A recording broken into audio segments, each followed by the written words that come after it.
नमस्कार मंडळी, जय शिवराय. आपण आहोत गिरगावच्या भालेराव नाट्यगृहामध्ये आणि महाराष्ट्र राज्य हौशी नाट्य स्पर्धा कव्हर करताना आजच्या नाटकाचा विषय संवेदनशील आणि अति महत्त्वाचा होता, live in relationship. Live in relationship नाटकाच्या लेखिका आपल्यासोबत आहेत, श्रुती वानखेडे. श्रुतीजी नमस्कार, आपलं स्वागत आहे मुलाखतीमध्ये.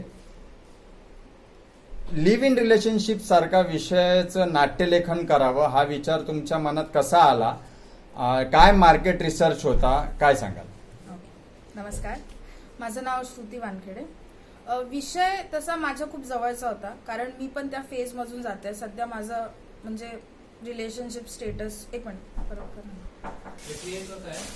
मी माझ्या आजूबाजूला जितकी लोक बघत होते प्रत्येकाला काही ना काही असे प्रॉब्लेम्स येतातच.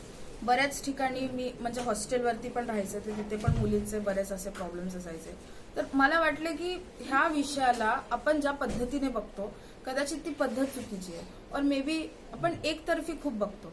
तर ह्याचे वेगवेगळे पर्स्पेक्टिव्ह कसे असू शकतात. म्हणजे आता रितू आणि समीर हे दोघे जे आहेत ते एका पिढीचे आहेत.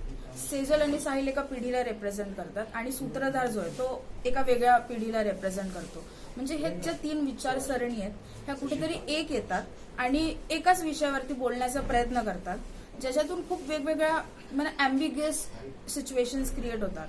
मग त्यामधून सुद्धा एक गोष्ट तर कॉन्स्टंट आहे, ते म्हणजे प्रेम, राईट. आणि ते प्रत्येकाच्याच आयुष्यात असतं, पण ते कुठल्या पद्धतीने असावं. आता मी एक्झॅक्टली सांगू शकत नाही की कोण कसं डिसिजन घेईल आपल्या लाईफसाठी किंवा आपल्या लव्ह रिलेशनशिपसाठी, पण मला वाटते की the decision which is consistent for a longer time आणि ज्याच्यामध्ये खूप कमी मेंटल पीस, खूप कमी मेंटल स्ट्रेस होईल, that is the best option. आणि त्यामुळेच मी ह्या विषयावरती लिहिण्याचा विचार केला. श्रुतीजी, आपण लिव्ह इन रिलेशनशिप सारखा संवेदनशील विषय हाताळताना जे काही आपले अनुभव आले, समोर जी काही उदाहरणं होती, त्या आधारावर आपण हे लिहिण्याचा विचार केला. परंतु नाट्य स्वरूपात जे डायलॉगच्या फॉर्मॅटमध्ये लिहिताना तुम्हाला काय चॅलेंजेस समोर होते? म्हणजे खूप मोठं चॅलेंज हे होतं की ह्या नाटकात दोन हिंदी भाषी कलाकार आहेत. म्हणजे ते पात्र साकारणारी जी दोन मंडळी आहेत त्यापैकी एक जो आहे तो खरंच हिंदी भाषेचाच आहे, तर त्याला ऍक्च्युली मराठी समजण्यात प्रॉब्लेम आहे.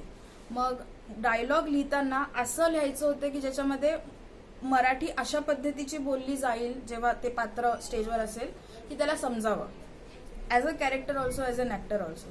तर तिथे थोडा माझा कस लागला की म्हणजे मराठी आणि हिंदी ह्या दोन्हींचं कुठेतरी सरमिसळ. अजून एक मुद्दा असा होता की काही लोक मला म्हणाली की जर हे नाटक मराठी आहे तर त्यामध्ये हिंदी टाकण्याचं काही गरजच नाही. पण मला असं वाटतं की वेगवेगळे विचारसरणीच्या गोष्टी किंवा हिंदी आणि मराठी ह्या दोघींचं कुठेतरी मला एक मिश्रण करायचं होतं आणि त्याला स्टेजवरती आणायचं होतं.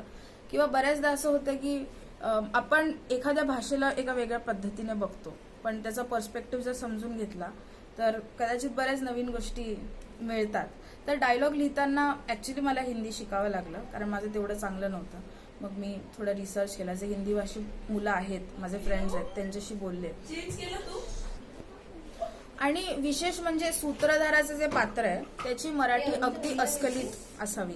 आणि म्हणजे माझ्या डोक्यात होतं ते की सूत्रधार असा ऑड मॅन आउट असल्यासारखा या घरात असतो, पण तरी तो सगळ्यांना बांधून ठेवण्याचा प्रयत्न करतो. आणि त्याचं जसं नाटकाचं बॅकग्राऊंड आहे, तर त्याने ज्या पद्धतीचं नाटक अनुभवलंय, ज्या पद्धतीचं नाटक तो करतो, तर ते घरात सुद्धा त्याचे प्रयोग तो करत असतो. म्हणजे आपण असं होऊ शकतं की एक फोर्थ वॉल ब्रेक केल्यासारखं वाटू शकतं. मध्येच तो कॉन्फ्लिक्ट म्हणून टाळी वाजवतो, मध्येच तो कॉन्फ्लिक्ट असा टाळी वाजवतो, पॉज करतो, फॉरवर्ड करतो. तर ह्या गोष्टी मे बी थोड्या ॲब्सर्ड वाटू शकतात, पण मला ते अशा पद्धतीने दाखवायचं होतं की जसं तो नाटक जगलाय खऱ्या आयुष्यात, तेच सेम नाटक तो आपल्या घरात जगतो. आता जर त्याला नाटक स्टेजवरती नाही करता आलं, सतत त्याच्या डोक्यात नाटक चालू असतं, म्हणून ते घरात सुद्धा होतं. श्रुतीजी, आपण लिखाण केल्यानंतर डायरेक्टरच्या हातात स्क्रिप्ट जाते आणि मग अभिनयाच्या माध्यमातून आपण लिहिलेला लिव्ह इन रिलेशनशिपचा विषय हा अभिनयाच्या माध्यमातून रंगमंचावर सादर होतो. प्रेक्षकांपर्यंत आपला हा विषय पोहोचला प्रेक्षकांच्या हृदयाला भिडला का? नक्कीच. मला वाटतं की ज्या पद्धतीचा आज प्रयोग झाला, मी विंगेतूनच जास्त पाहिला, तर मला पाहताना एक कनेक्टिव्हिटी जाणवली की मी जे लिहिते ते बरोबर प्रेक्षकांपर्यंत पोहोचते.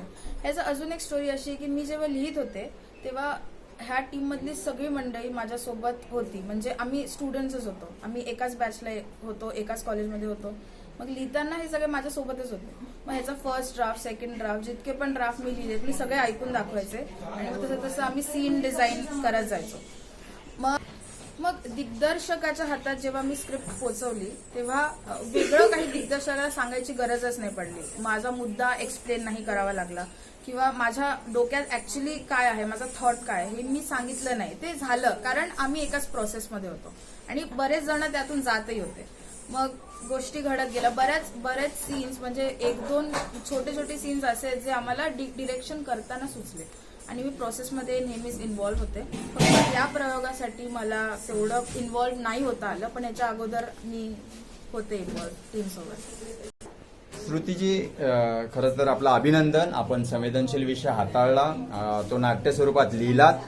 पुढेही भविष्यामध्ये आपण आपल्या श्रुतीजी, आपण ड्रामाचे टीचर आहात आणि ह्या प्राध्यापकाच्या रोलमध्ये आपण चांगले अभिनेते आपण घडवालच, परंतु प्राध्यापकचा रोल साकारताना मूळ आयुष्यात ओरिजिनल लाईफमध्ये आपण असेच संवेदनशील विषयावरती नाट्यलेखन कराल आणि शिकवताना देखील असेच संवेदनशील विषय अभिनेत्यांना भावी व पुढच्या पिढीला शिकवाल अशा आम्ही शुभेच्छा देतो. आमच्याशी संवाद साधला त्याबद्दल खूप खूप आभार.